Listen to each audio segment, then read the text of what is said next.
जय गुरु जी। संगत जी सभी को जय गुरु जी। शुक्राना गुरु जी महाराज का अनंतम अनंतम शुक्राना। ओम नमः शिवाय। शिव जी सदा सहाय। ओम नमः शिवाय। गुरु जी सदा सहाय। संगत जी आप अपनी क्वेश्चन भेज सकते हैं, क्योंकि जो भी आपके मन में सवाल आते हैं उनकी कोशिश मैं कर सकती हूँ आप लोगों के, कहते ना, थोड़ा सा बताकर कि आप, ताकि पजल ना हो। क्योंकि अभी बहुत सारी चीज़ें ऐसी हैं नई संगत के सामने जिसको देखकर सुनकर वो परेशान होती रहती है कि इसका जवाब हमें कैसे मिलेगा। तो मैं, हो सकता है कि 100% मैं सही ना हूँ, लेकिन कुछ परसेंट मैं आपके जवाबों का एक देना चाहूँगी जवाब, ताकि आप लोग परेशान ना हो, पजल ना हो और एक सीधे तरीके से गुरुजी से जुड़ सकें। जय गुरु जी। लेकिन उससे पहले, क्योंकि जितने भी चैनल्स हैं अभी गुरुजी के और जो सत्संग डाले जाते हैं, शायद कोई चैनल ऐसा जो मेरी बात सुने और समझे। जितने भी आप लोग थंबनेल घेरते हो, क्योंकि कल एक ऑडियो मेरे पास आई जिसमें एक आंटी बहुत रो रही थी और वो कह रही थी कि बेटा मेरी हालत ख़राब है, मैं घबराई हुई हूँ और मैं बहुत परेशान हूँ, क्योंकि सुबह सुबह एक गुरुजी का मैसेज आया जिसमें उन्होंने ये बोला कि तेरे मुंडे के साथ ये अनहोनी होनी है या जो भी होना है।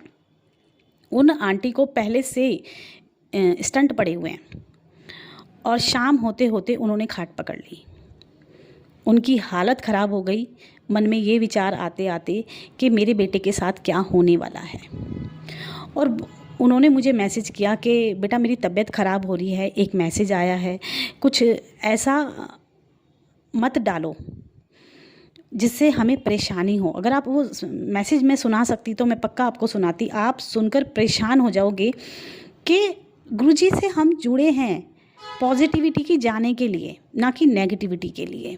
और अगर कोई थंबनेल देख के, कोई चैनल का वो देख के किसी की मतलब जान पर बन जाए, किसी को परेशानी हो जाए, कोई इंसान सो नहीं पाए, और मैं स्पेशली उन चैनल्स को बोल रही हूँ जो थंबनेल इतने अजीबोगरीब घेरते हैं जिसको देखकर लोगों को ये लगता है कि ये गुरुजी की तरफ से मैसेज आया है और हमारी ज़िंदगी में ये सब चीज़ें होने वाली हैं। आप सपोज़ करो कि अगर आप वो थंबनेल डालते हो और कोई सुनता है और आपकी वजह से कोई पूरी रात सो नहीं पाता, किसी की हार्ट बीट बढ़ जाती है, किसी को प्रॉब्लम हो जाती है, तो क्या आप इन फ्यूचर शांति से सो पाओगे? कर्मा सबका यही है। आप किसी को प्रॉब्लम दे रहे हो, आप किसी की नींद गायब कर रहे हो, आप किसी की कंडीशन, कहते हैं ना, को ख़राब कर रहे हो, और फिर आप कहते हो कि हम गुरुजी की संगत हैं। आप गुरुजी की संगत हैं, गुरुजी तो हमेशा ब्लेसिंग देते हैं। गुरुजी तो कभी ऐसी चीज़ें नहीं देते कि तेरा ये हो जाएगा, वो हो जाएगा। और आंटी एक चीज़ और बोल रही थी कि बेटा मेरे पास जो मैसेज आया उसमें नीचे लिखा हुआ था कि कम से कम 50 लोगों को इसको शेयर कर। बोली मैं किसी को ये शेयर किस मुंह से करूं कि उसको मैं ये मैसेज भेजूं कि तेरे मुंडे के साथ कुछ गलत होने वाला है। वो मेरे मुंह पे मारेंगे नहीं, चपेट नहीं मारेंगे आके कि तू क्या भेज रही है हमें। और ये प्रेशर डालना कि शेयर कर शेयर कर शेयर कर, मतलब गुरुजी ने कभी नहीं कहा। प्लीज़ नई संगत जो भी है वो इस चीज़ को समझे कि गुरुजी कभी दबाव बना के ये नहीं कहते थे कि ये करो तो ये होगा, ये करो तो ये करो। ऐसा कुछ नहीं है। आप जितना इन मैसेजेस को अवॉइड करोगे, आप उतना गुरुजी के करीब आओगे, क्योंकि डर कर परेशान होकर कोई गुरुजी से जुड़ा नहीं रह सकता, क्योंकि आपके अंदर एक भय बन चुका है। तो प्लीज़ इन चैनल्स को मैं हाथ जोड़कर बोलूँगी कि अगर आप गुरुजी को मानते हैं, आपको थोड़ा सा भी इस बात का डर है कि गुरुजी हर वक्त हर क्षण हमें देखते हैं, तो प्लीज़ ऐसे थंबनेल नहीं डालो। अच्छे थंबनेल डालो। जो सत्संग है पहले उसको सुनो, और सुनने के बाद ये देखो कि उस सत्संग में क्या है, ताकि उन लोगों को वो मैसेज अच्छे तरीके से मिल सके जो गुरुजी हमें सुनवाना चाहते हैं संगत के द्वारा। अगर मेरी बात किसी को बुरी लगे तो प्लीज़ मुझे माफ़ करना, क्योंकि आंटी की जो हालत थी ना, कल मुझे सुनकर बहुत शर्म आ रही थी अपने ऊपर भी और उन चैनल्स के ऊपर भी कि हम गुरुजी की संगत कहाँ हैं। हम गुरुजी की संगत नहीं है, क्योंकि हम एक डर का खेल खेल रहे हैं सिर्फ व्यूज़ के लिए। और व्यूज़ आपके तब भी आएंगे तब आप अच्छी चीज़ डालोगे। माना कम आएंगे, थोड़े आएंगे, लेकिन वो भी मैं तो ये कहूँगी कि वो भी गुरुजी डिसाइड करते हैं। जो चीज़ जिसके लिए है वो वहाँ पहुँच ही जाती है। गुरुजी को जो सत्संग सुनवाना होता है वो सुनवा ही देते हैं। तो प्लीज़ किसी के साथ गलत करके अपने साथ अच्छा होने की उम्मीद ना करें, क्योंकि आज आप किसी की प्रॉब्लम क्रिएट कर रहे हो, किसी की परेशानी का कारण बन रहे हो, तो नेक्स्ट टर्न हम ही सब लोगों की है जो हम गलती करते हैं। आज जो मैं प्रसंग सुनाने वाली हूँ उससे पहले एक सत्संग है एक आंटी का। कहते हैं ना, गुरुजी हमारी ज़िंदगी बदलते हैं, और वो ज़िंदगी इतनी बेहतर तरीके से बदलते हैं। आंटी जो शादी करके आई अपने ससुराल में, और उन्होंने अपने परिवार की पूरी जिम्मेदारी उठाई कि सास हैं, नंद हैं, सब कुछ है। और मुझे जो आंटी ससुराल आई तो परिवार था, बड़ा था, और शिव भक्त वो बचपन से थी। 16 सोमवार शिव जी के व्रत उन्होंने पूरी ज़िंदगी किए थे। मंदिर भी जाती थी, शिवलिंग को जल चढ़ाती थी, और भोले बाबा से उनका एक कनेक्शन था, एक प्यार था। और धीरे धीरे ऐसा हुआ कि वो जब ससुराल आई तो अपने काम करने लगी अपनी, और उनको मतलब परिवार के लोग पागल मानने लगे क्योंकि वो कम बोलती थी। अपना फ़र्ज़ समझ के अपने बड़े बूढ़ों का आदर सम्मान करती थी। और हुआ ये कि धीरे धीरे अंकल आंटी से दूर हो गए। दूर किस कारण से हुए वो गुरुजी जानते हैं, लेकिन आंटी अकेले कई बार रोती, और कई बार आंखें बंद जब उनकी होती तो वो साइड में उसको शिवजी जी को देखती हैं अपने, क्योंकि शिवजी और गुरुजी एक ही हैं, लेकिन शिव उनको कई बार दिखते। और वो चुप होती और फिर सोचती कि शायद मेरे कोई कर्म है जो मुझे काटने हैं, और फिर उठकर अपने परिवार का काम करती। समय बीता, और समय बीतते बीतते उनके देवर की भी शादी हुई। अब क्योंकि उनके हस्बैंड उनको अच्छे से बात नहीं करते थे, सारी बातें वो अपनी माँ की मानते थे। आंटी को कोई मतलब किसी चीज़ की उनसे उम्मीद नहीं थी, उनकी कदर नहीं थी उनके ससुराल में। और जब कहते हैं ना हमारे हस्बैंड लोग हमारी कदर नहीं करते, तो हमारे परिवार जो हमारे सास ससुर और हमारी नंदे होती हैं, बल्कि जिठानी दुरानी तक भी हमारी कदर नहीं करती हैं। क्यों? क्योंकि हमारे हस्बैंड लोग नहीं करते। तो आंटी के साथ यही सब कुछ हो रहा था, और आंटी परेशान थी, लेकिन उम्मीद थी कि भोले बाबा मेरे साथ हैं। कुछ समय और बीता। दिरानी जो बिल्कुल ध्यान नहीं रखती थी, उन काम नहीं करती थी, आंटी सारा काम करती थी और सब कुछ करती थी। अंकल इस तरीके से थे कि 10-10, 12-12 दिन के लिए वो बाहर जाते थे नौकरी पे, और 2 दिन के लिए आते थे, और उसमें भी वो अच्छा व्यवहार नहीं रखते थे। आंटी अपने आप को बहुत अकेला महसूस करती थी। कुछ समय बाद ऐसा हुआ कि अंकल को चोट लगी और उनका पूरा जबड़ा टूट गया। जब जबड़ा टूटा तो उनको सारा लिक्विड फॉर्म में, उनका जो भी था भोजन उनका वो लिक्विड फॉर्म में लेते। आंटी हर आधे घंटे में पूरे घर का काम संभालती, अपने दोनों बच्चे संभालती, सास ससुर को संभालती, और सारे घर गृहस्थी के काम करने के बाद अंकल को हर आधे घंटे में एक लिक्विड, एक जूस उनको बना के देती, उनकी सेवा कर रही थी। सेवा करते करते अंकल ने जो वो रहे कुछ महीने वहाँ पे, तो उन्होंने देखा कि मेरी पत्नी के लिए सबका व्यवहार अच्छा नहीं है, और ये पत्नी मेरे लिए कितना करती है। अंकल ने आंटी की टिकट बुक कराई। जब आंटी भोले बाबा के सामने रोती तो शायद कहीं ना कहीं पुकार गुरुजी तक पहुंची, भोले बाबा तक पहुंची, और ऐसा हुआ कि अंकल ने आंटी की टिकट बुक कराई और घर में किसी को नहीं बताया, और ना बताने के कारण किसी को पता नहीं चला। और लास्ट दिन वाले दिन अंकल बोले कि ये मेरे साथ वहाँ जाएगी जहाँ मैं नौकरी करता हूँ, और इस तरीके से आंटी को अंकल अपने साथ ले आए। आंटी बताती है, इस बीच में मेरे पास गुरुजी के मैसेज आए कि तू फिक्र ना कर, तू अपनी जिम्मेदारियां निभा रही है, मैं तेरे साथ हूँ। तो बोली मुझे बड़ा अजीब लगा कि ये कौन है जो मुझे सहानुभूति दे रहे हैं, लेकिन इस सब चीज़ों में आंटी ने गुरुजी के सारे मैसेजेस को इग्नोर किया। कुछ समय के बाद मंदिर नहीं था, एक चौकी बिछाई, और चौकी जो बिछाई तो उसमें वो दिया लगा रही थी सपने में, और बोली कोई भगवान तो इसमें है नहीं, मैं दिया लगाऊं तो किसके लिए लगाऊं, क्योंकि मेरे पास कोई भगवान का रूप नहीं है। क्योंकि उन्होंने पहले साईं बाबा की पूजा बहुत की थी, तो साईं बाबा आके कहते हैं कि यहाँ पर गुरुजी विराजमान होंगे, जो उन्होंने ड्रीम देखा। अब वो समझ नहीं पा रही थी कि गुरुजी कौन।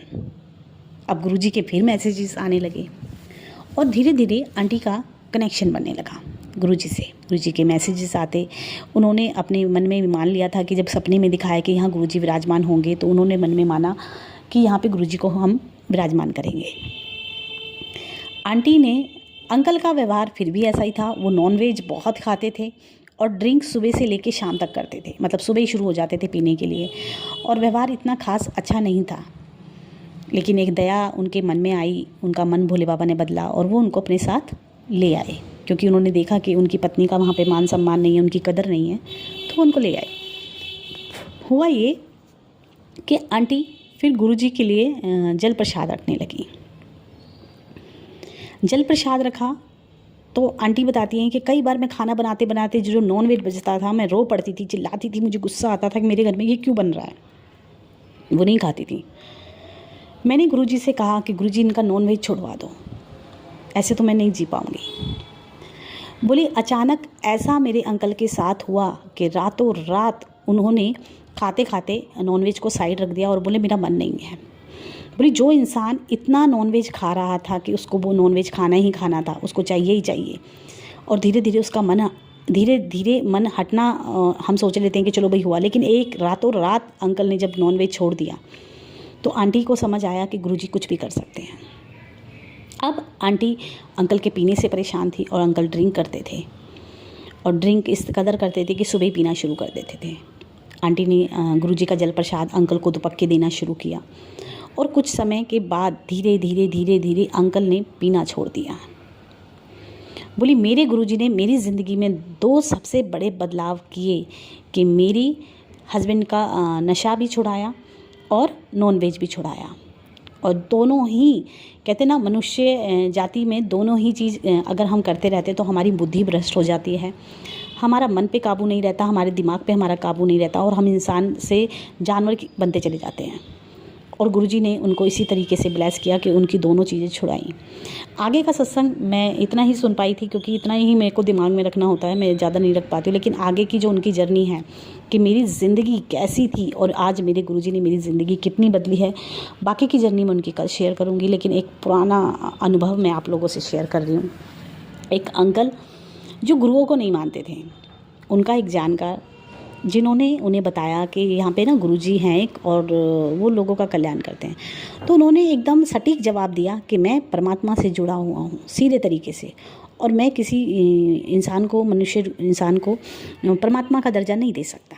मेरे लिए मेरे भगवान वही हैं जिनको मैं मानता हूँ। बात आई गई हुई, और कुछ समय के बाद एक दिन अंकल अपने फ्रेंड को फ़ोन कर रहे थे, तो उन्होंने ये कहा, जो दूसरे फ्रेंड को वो पूछ रहे थे कि वो कहाँ है, तो बोले वो यहाँ पे ना गुरुजी आए हुए हैं,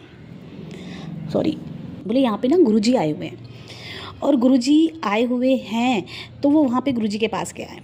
तो उन्होंने बोला चलो तो फिर गुरुजी के मंदिर ही चलते हैं, वहीं जाके मिल लेंगे। और बोले इस तरीके से मैं पहली बार गुरुजी के मंदिर गया। जब लाइनें लगी हुई थी और सब गुरुजी को मत्था टेक रहे थे, तो सबकी देखा देखी उन्होंने भी मत्था टेका, और बोले एक कॉर्नर पकड़ के जहाँ पे उनका दोस्त बैठा था वहाँ जाके वो बैठ गए, और जाके अपनी बातें करने लगे जो उन्हें करनी थी, अपनी फालतू की बातें जो उनको दोस्त से मिलके करनी थी।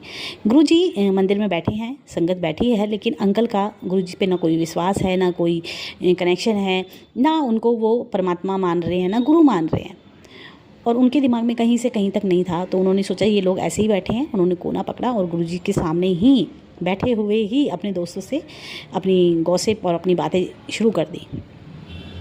बोले अब चलने का समय हुआ। जब चलने का समय हुआ तो गुरुजी को सब मत्था टेक रहे थे, तो मैंने सोचा मैं भी टेक लेता हूँ, क्योंकि सब टेक के ही आज्ञा ले रहे थे, तो मैंने भी सोचा ये कोई इनका वो होगा, मैं भी ऐसे ही करता हूँ। तो उन्होंने भी मत्था टेका, और गुरुजी ने उनको कहा आया कर। उन्होंने हाथ जोड़कर कहा ठीक है गुरुजी। अब मन में वो बात छप गई, क्योंकि गुरुजी का ऑरा इतना पॉजिटिव होता है ना संगत जी, हम चाह कर भी जिसे गुरुजी अपनी तरफ खींचना चाहते हैं, हम चाह कर भी उनसे दूर नहीं हो सकते। हमारा कहीं ना कहीं उनसे एक कनेक्शन बन जाता है, और जो हमारी बात दिमाग में रह जाती है। जब बात दिमाग में रह गई तो उन्होंने, जब उनका घर था उस घर के बीच में 40 से 25 रेड लाइट पड़ती थी, और वो उनको एक जाम महसूस होता था कि पूरे रास्ते ये बड़ा जाम रहता है। अब कहते ना हम सब गुरुजी को एक चैलेंज देते हैं, और चैलेंज गुरुजी को बहुत पसंद है कि तुम दो चैलेंज, मैं तुम्हारे चैलेंज को ही पहले निकालता हूँ। ये मेरी ज़िंदगी में भी हुआ। जब जब मैंने गुरुजी को मानना शुरू किया तो मैं गुरुजी को एक चैलेंज दे देती थी कि आप हो तो ऐसा करोगे, मुझे भी तो पता चले आप में कितनी पावर है। और ये हम सभी करते हैं, क्योंकि हम परमात्मा को नहीं जान पाते कि वो कितने विशाल हैं, कितने बड़े हैं। हम सिर्फ उनको मनुष्य रूप जान के कि भाई ये भगवान नहीं है, ये एक इंसान के रूप में है, और अगर ये इतना कर देते तो हम इनको मानना शुरू करेंगे। ये हमारी ह्यूमन नेचर है। अंकल ने मन ही मन कहा ड्राइव करते करते कि गुरुजी में अगर कुछ बात है तो आज एक भी रेड लाइट ना पड़े, आज मेरे को कहीं रुकना ना पड़े। उन्होंने ये गुरुजी को चैलेंज दिया और वो ड्राइव करते गए। एक रेड लाइट से निकल गए, बिना ग्रीन मिली, अगली ग्रीन मिली, उससे अगली ग्रीन मिली, उससे आगे ग्रीन मिली, ऐसे ही हर लाइट वो ग्रीन मिली, उनको एक भी नहीं मिली। जब 25 लाइटें वो ग्रीन उनको मिली तो उन्होंने मन में आया कि ये तो कोई बात है, पर बोला नहीं, ये इत्तेफाक है, ऐसा कुछ नहीं होता, ये कुछ ऐसा नहीं है। लेकिन 25 के बाद 26, 27, 28 सारी ही ग्रीन लाइट मिली उनको। तो उनके मन में आया यानी गुरुजी में कुछ है। अब अगले दिन उनका मन करे कि गुरुजी के पास चलते हैं, और वो निसंकोच गुरुजी के पास गए। जब गुरुजी के पास गए तो गुरुजी ने अंकल का नाम लिया बिना ही बताए। उनको गुरुजी को किसी ने नहीं बताया था कि उनका नाम क्या है। गुरुजी ने बोला खड़े हो भाई, जो भी उनका नाम था, और बोले लाइटा वाला सत्संग सुना आपने, क्यों यार लाइट वाला सत्संग? हाँ, लाइटों में क्या हुआ था? तो मुस्कुराए कि गुरुजी कुछ नहीं। बोले ना ना, अपना सत्संग सुना लाइटा वाला। फिर उन्होंने वो अपना अनुभव सुनाया कि मेरे संग ऐसे हुआ और मैं गुरुजी को आजमा रहा था, या मैं गुरुजी को चैलेंज कर रहा था। चैलेंज भी किसको कर रहे थे? परमात्मा को। पर परमात्मा वो जो चैलेंज एक्सेप्ट करते हैं, बहुत संगत के करते हैं, मेरे भी करते थे। लेकिन एक मन में ये धारणा बनाना कि हम हमेशा गुरुजी को चैलेंज करेंगे, हमेशा मैं चैलेंज करूँगा, तो कहीं तो हम रुकेंगे। स्टार्टिंग में हम चैलेंज कर सकते हैं गुरुजी को कि आप हो, मतलब जिनको गुरुजी के बारे में नहीं पता कि वो परमात्मा है, वो चैलेंज करें। लेकिन जो समझ गए कि गुरुजी चैलेंज करने के बाद भी एक्सेप्ट करते हैं और हमें बताते हैं कि प्रूफ करते हैं कि मैं हूँ, तो कहीं तो रुकना चाहिए। हम हमेशा परमात्मा को चैलेंज नहीं कर सकते, लेकिन परखने के लिए हम एक बार ज़रूर करते हैं। जब हम कहते हैं ना बिल्कुल बद दिमाग, हमें दिमाग नहीं है, और हम करते हैं अपनी चीज़ों को कि भाई हाँ पता तो करें गुरुजी में कितनी शक्ति है। आगे का सत्संग अंकल का मैं कल सुनाऊंगी आपको, क्योंकि बहुत प्यारा सत्संग है, बहुत ही प्यारा सत्संग है। आगे की उनकी जर्नी बहुत प्यारी है।